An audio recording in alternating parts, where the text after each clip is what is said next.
watch your foot. There's been an accident at the house. Please, miss, please give me the key so I can unlock you. Be sensible, Doreen. This nonsense is getting you nowhere. I demand to be arrested. Now, just what's going on here? This young lady, Doctor. Oh, hello, Mr. Holmes. Oh, good day, Wilkins. She's a Suffragette. We demand that women be given the right to vote. Yes. She and some other suffragettes invaded the home of the Honourable Chauncey Pimpleton and started a demonstration. Pimpleton? Why, he's a member of Parliament, lives just round the corner.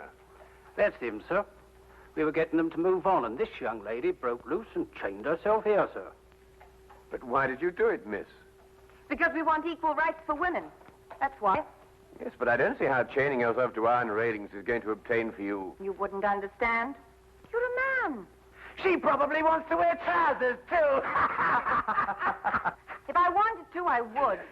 Mr. Holmes, can you get her loose? She slipped the key of the handcuffs down her... We're waiting for a hacksaw now, sir. That's right, a hacksaw. Hack me to pieces while you're at it. I'm only a woman. I believe I can help you. I don't want any help. She wants to vote. Now go on home and cook your old man his supper. Now arrest me. I insist upon it. I'll leave her in your hands, if I may, Mr. Holmes. Coward! You'd arrest me if I was a man. Mr. Holmes, may we impose upon you? I somehow have the impression you already have. Won't you come up?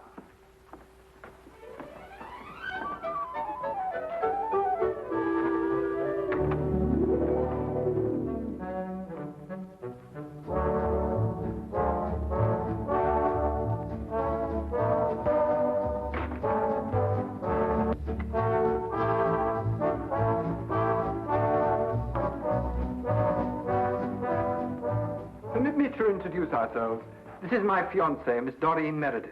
First secretary to give the women the vote. I'm delighted to meet you, Miss Meredith. And I'm Henry Travers, personal secretary to Mr. Pimpleton. Oh, yes. I seem to remember that it was Mr. Pimpleton who led the attack on the suffragette bill in the House the other day when it was defeated. And very, very resoundingly defeated. Yes, that old stuffed shirt. He'll be sorry. I wish you'd get out of this Give Women the Vote League, Doreen. It's dangerous. Yes, I can see that it has its inconveniences, Mr. Travers, but I don't really believe that it's dangerous. Would you call bombs dangerous, Mr. Holmes? Good heavens, are they using bombs now? Oh, just a teeny one. Boris and I made it to blow up a lion. My dear young lady, you don't blow up a lion, you shoot it.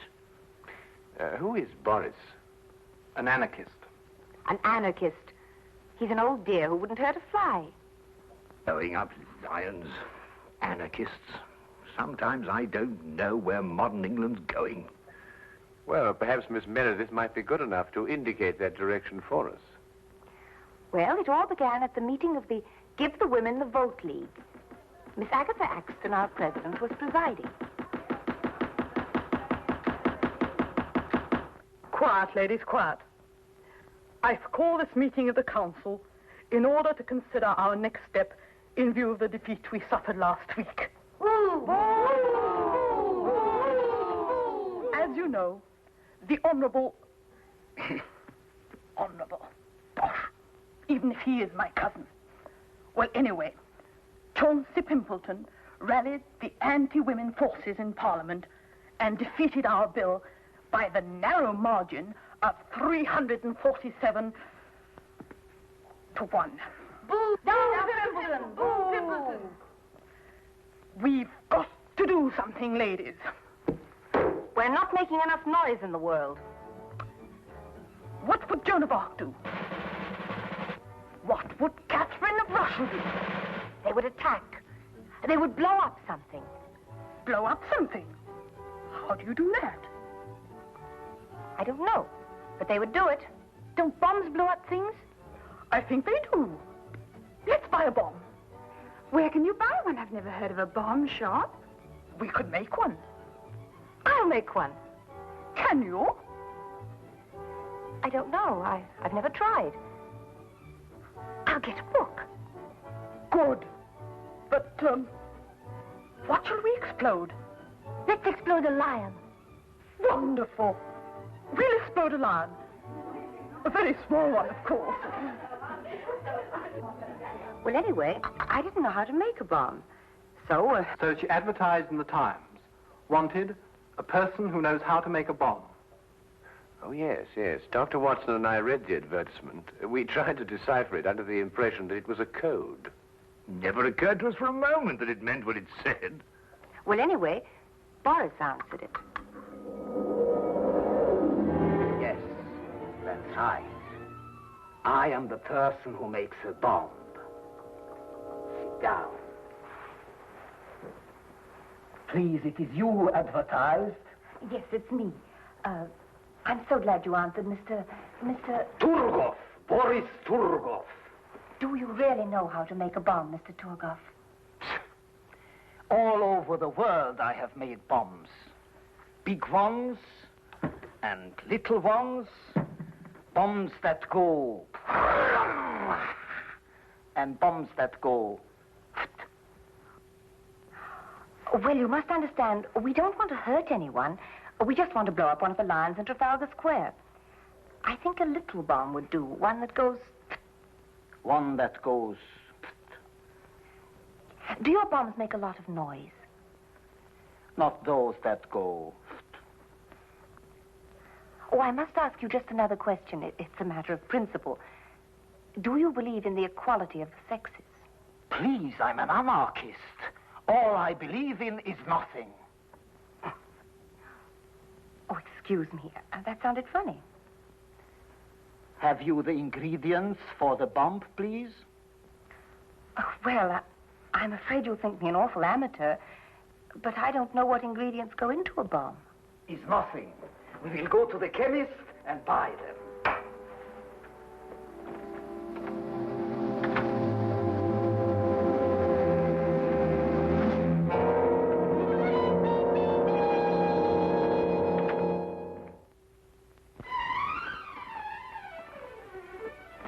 There you are, sir. Everything you ordered. Glycerol, toluene, nitrate, and sulfuric acid. Oh, yes, and gunpowder. Yes, ma'am. Be careful, though. You could make a bomb with what you have here. Good day. Good day.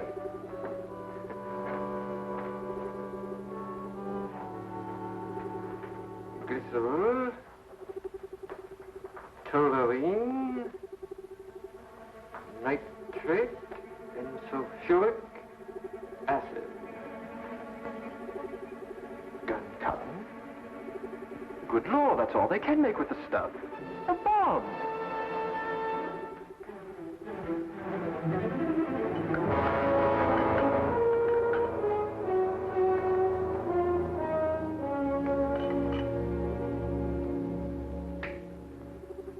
It's clever, no? A green croquet ball. Who would suspect a green croquet ball? Well, I'm sure I wouldn't. Like this, it unscrews in half.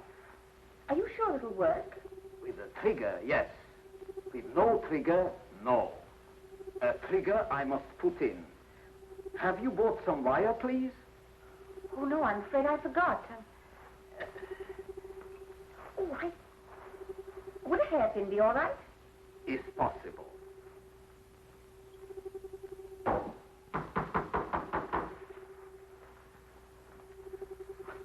Hello, darling.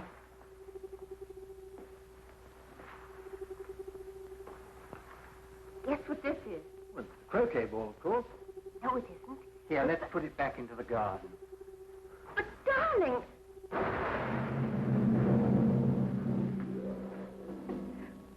Well, fortunately, Boris made the wrong formula. It was only a small explosion.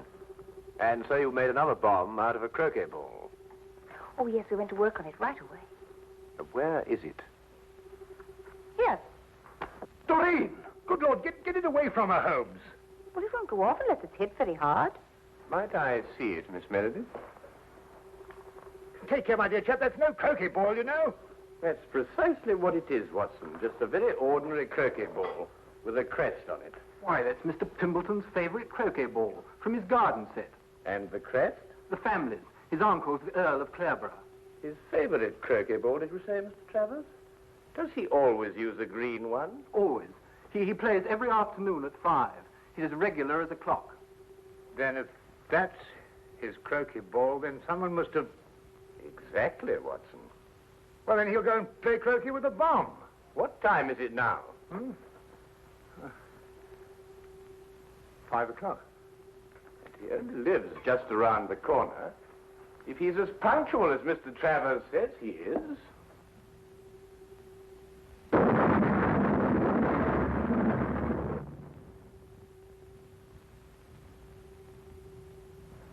He is.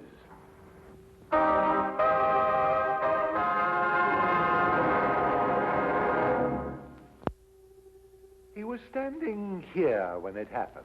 It was his first swing at it. And that's the first time in the history of Scotland Yard a man's been killed that way. Oh, really, Lestrade? Was there anyone else with him at the time? Fortunately, no. Mr. Pimpleton had invented a game where he played alone. He always won that way. Tell you that ball, Holmes, might be another bomb. Oh, well, we'll soon know, won't we, Watson? Any other leads, Lestrade? Well, he received a delegation here in the garden. Oh, yes, I seem to have heard something about that. Yes, a girl named Doreen Meredith presented him with a suffragette's petition. Oh, really? Doreen Meredith. Yeah, lovely name. Yes, it is rather. Lestrade, do you believe the ladies blew him up because he defeated their petition in the House? Here, let me have a go at this. Well, you know these suffragettes, they're capable of anything. These wickets aren't in line, you know. No, it's not that, Lestrade. Your swing is wrong. Look. But nevertheless, bombing seems a bit drastic even for suffragettes. So is this business of their wanting a vote. Well, why not give them the vote? They couldn't do any worse with it than we have. Oh, hello, sir.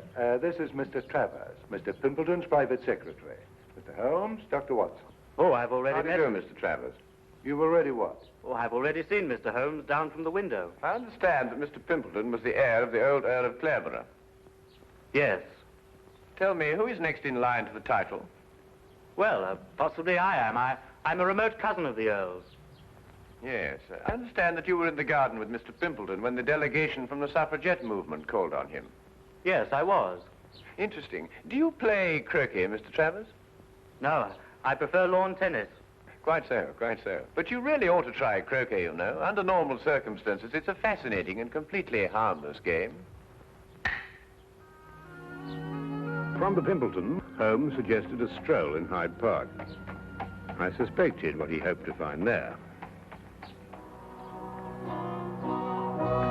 Here in Hyde Park, where vast multitudes of people can gather to hear us, under the banner of free speech, I call on the women of England to demand equal rights with men. We cook, we sew, we scrub. Why shouldn't we vote? Throughout the ages, women have been the pawns of men. Men of England, hold your ground. Keep women where they belong, in the kitchen. Women of England, keep out of the kitchen. Give them the vote now, and in 5 years' time, they'll be running the country. Sir, I ask you, are women slaves? Sir, I ask you, are they capable of voting? I know speak English.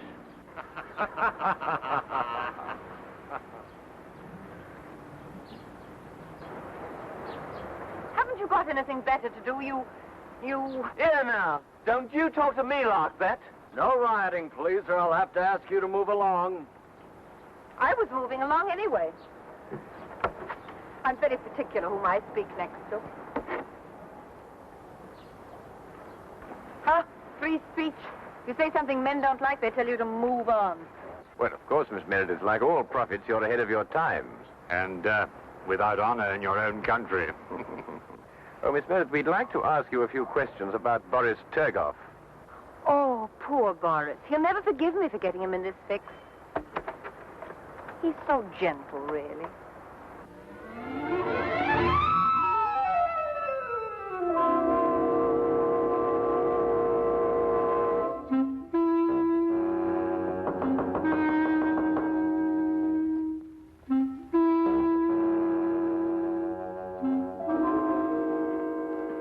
who there? Sherlock Holmes. You want what? I'd like to have a word with you, Mr. Turgot.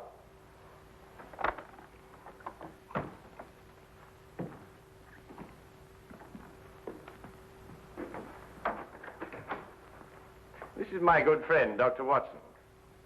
I'm told you manufacture bombs, Mr. Turgot.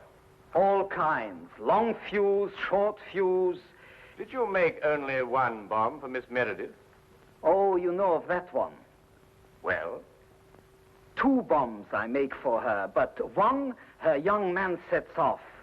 Accidentally. He says. Do you know where this other bomb blew up? Yes, in Mr. Pimpleton's garden.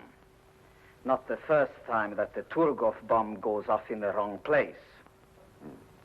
Can you explain how the bomb became substituted for the croquet ball?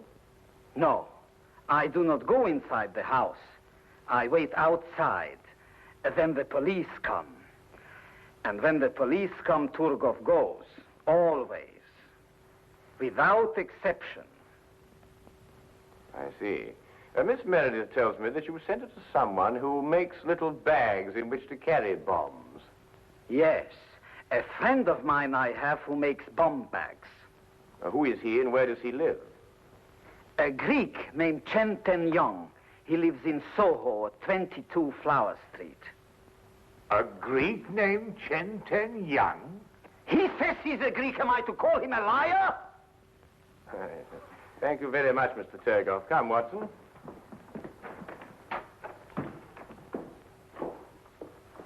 Mr. Turgot, I wouldn't manufacture any more bombs if I were you. Scotland Yard's looking for you.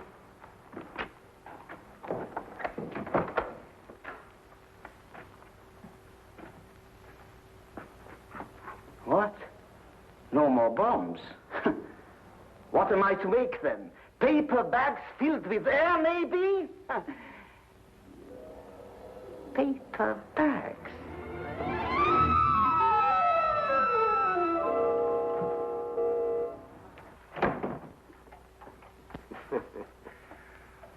Now we're home. Well, now a visit to Mr. Chen Ten Young, and then a bit of research at the College of Heralds. College of Heralds? You mean where they keep all the records of the title family? Precisely. This case started with the theory that women would get the vote, and I believe that one day they will. Oh, nonsense. And the solution of the crime lies in the theory. You mean some hidden factor we may have overlooked? Some subtle factor, Watson. Like a bomb?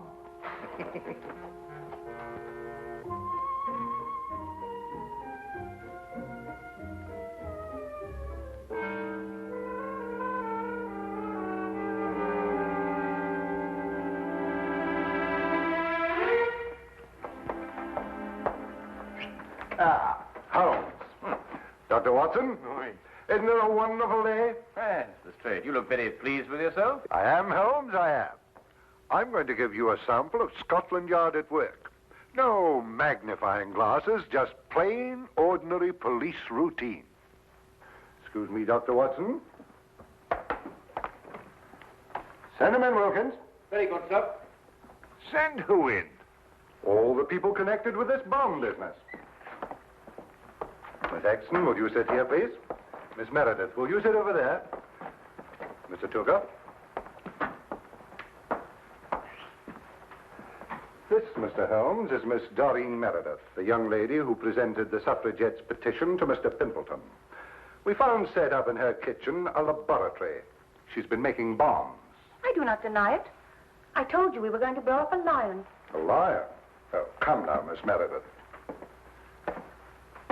We were also able to nab her confederate, this man, Boris Turgov, an anarchist. He makes bombs, too. The Turgov bomb, it is famous. Wilkins, send in Chen Ten Young, will you? Very good, sir.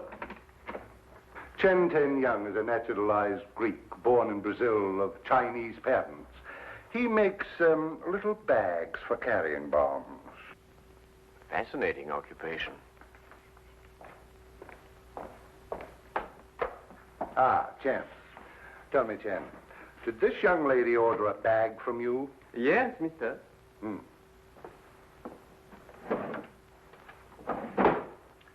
Did you make this bag? Yes, mister. 5 shillings 6 pence. That is all, but on price. I see. Well, there it is, Holmes. There you are. An open and shut case.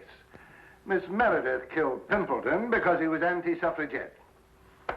Ingenious, Lestrade. Really quite ingenious. You know there's only one thing wrong with it. What?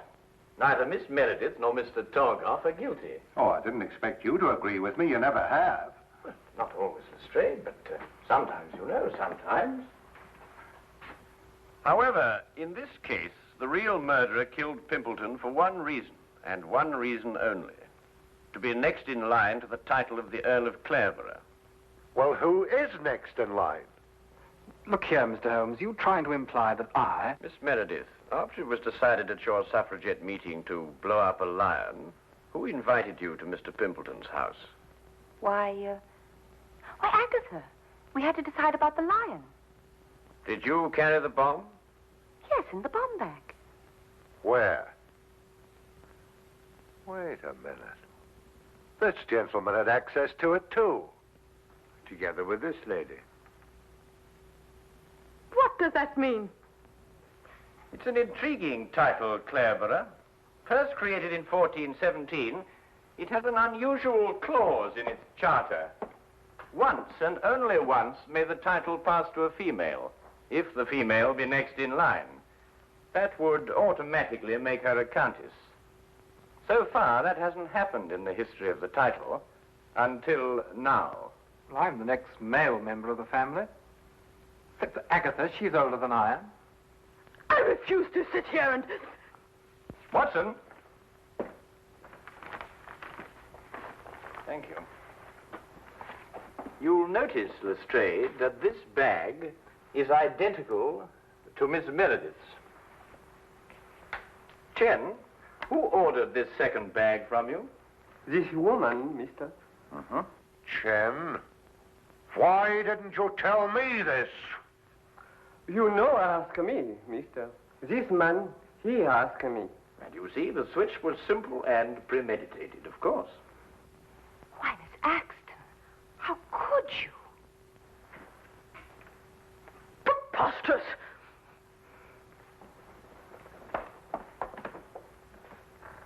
Anyway, young man, you had no right to come into my house and get that handbag.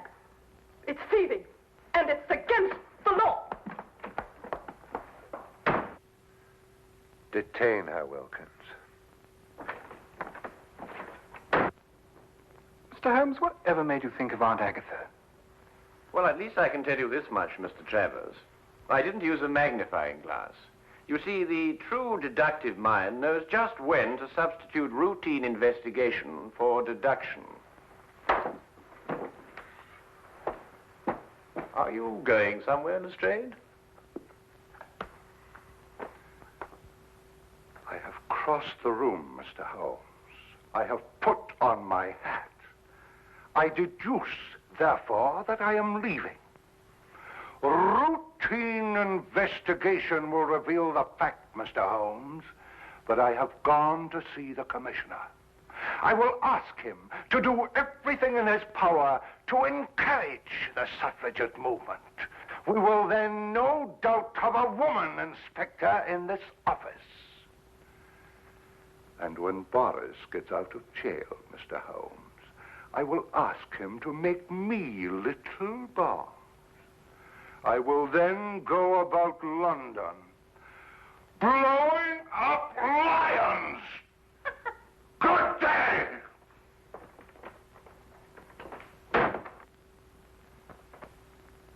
You know, Holmes, I've been worried about his complexion lately. I think Lestrade needs a rest. Yes, Watson, yes, I'm inclined to agree.